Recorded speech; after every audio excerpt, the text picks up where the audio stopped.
తెలంగాణ ఆర్టీసీలో ఎలక్ట్రిక్ బస్సుల సంఖ్య పెరుగుతుంది. ఇండిగో సంక్షోభంపై ఢిల్లీ హైకోర్టు ఆగ్రహం వ్యక్తం చేసింది. ఇండిగో వల్ల ప్రయాణికులు చాలా ఇబ్బంది పడ్డారంటూ న్యాయస్థానం సీరియస్ అయింది. ఘటనతో దేశ ఆర్థిక వ్యవస్థ కూడా నష్టపోయిందని ధర్మాసనం పేర్కొంది. ఈ పరిస్థితి ఎందుకు వచ్చిందో చెప్పాలంటూ కేంద్రాన్ని ఆదేశించింది. సంక్షోభం సమయంలో ఇతర సంస్థలు అడ్డగోలుగా ఛార్జీలు ఎలా పెంచుతాయని ప్రశ్నించింది ఢిల్లీ హైకోర్టు. ఈ వ్యవహారంపై చట్టపరంగా అన్ని చర్యలు తీసుకున్నామని కేంద్రం తెలిపింది. ఇండిగో సంస్థకి ఇప్పటికే షోకాజ్ నోటీసులు జారీ చేశామని పేర్కొంది. విమానాల రద్దుపై ఇండిగో ఇప్పటికే క్షమాపణలు చెప్పిందని కోర్టుకు తెలిపింది సర్కార్. రైట్, ఇండిగో సంక్షోభంపై ఢిల్లీ హైకోర్టు ఆగ్రహం వ్యక్తం చేసింది. ఇదే అంశానికి సంబంధించి మన అప్డేట్స్ అందించడానికి మా ప్రతినిధి రాజు మనకి అందుబాటులో ఉన్నారు. Raju, over to you.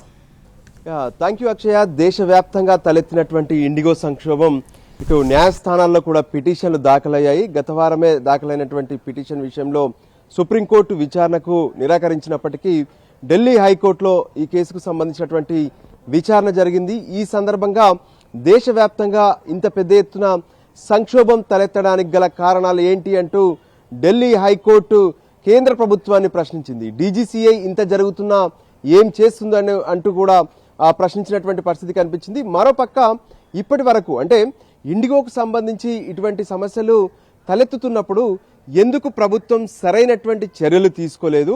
అయినప్పటికీ మరోవైపు అంటే ఇండిగో ఫ్లైట్స్ అన్ని రద్దవుతున్నటువంటి క్రమంలో ఇతర విమానయాన సంస్థలన్నీ కూడా పెద్ద ఎత్తున రేట్లు పెంచుతూ పోయాయి.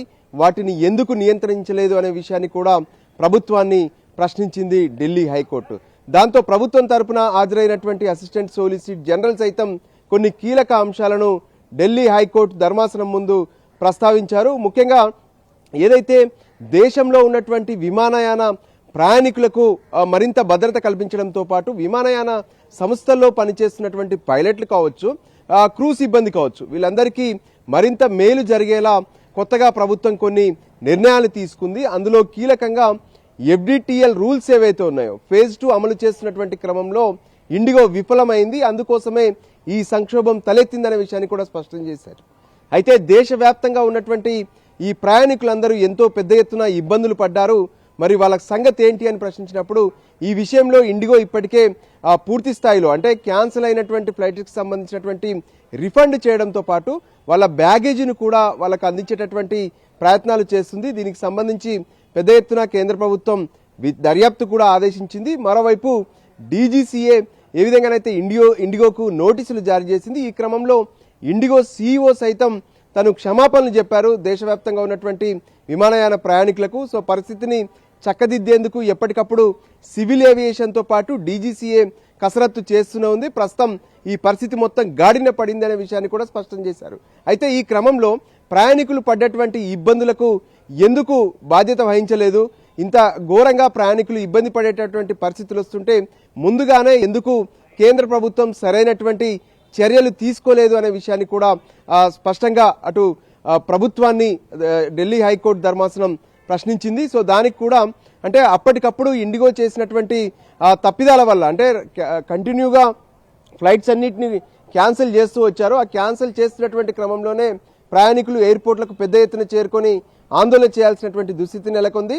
మరోవైపు ఫ్లైట్స్ అన్ని కూడా చివరి నిమిషంలో క్యాన్సిల్ చేయడం అంటే బ్యాగేజీని చెకింగ్లోకి ఇచ్చిన తర్వాత వాళ్ళు మరి కాసేపట్లో ఫ్లైట్ ఎక్కుతారనేటువంటి క్రమంలో ఇటువంటి పరిస్థితులన్నీ కూడా జరిగాయి.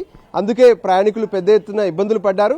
అయితే దీనికి గల కారణాలపై ఇప్పటికే కేంద్రం దర్యాప్తుకు ఆదేశించింది. మరోవైపు ఇండిగోతో ఎప్పటికప్పుడు పరిస్థితులను సమీక్షిస్తూ పరిస్థితులన్నింటినీ కూడా సద్దుమణిగేందుకు అన్ని రకాల చర్యలు తీసుకుంటామనే విషయాన్ని హైకోర్టు ముందు ప్రభుత్వం తరపున వాదనలు వినిపించారు.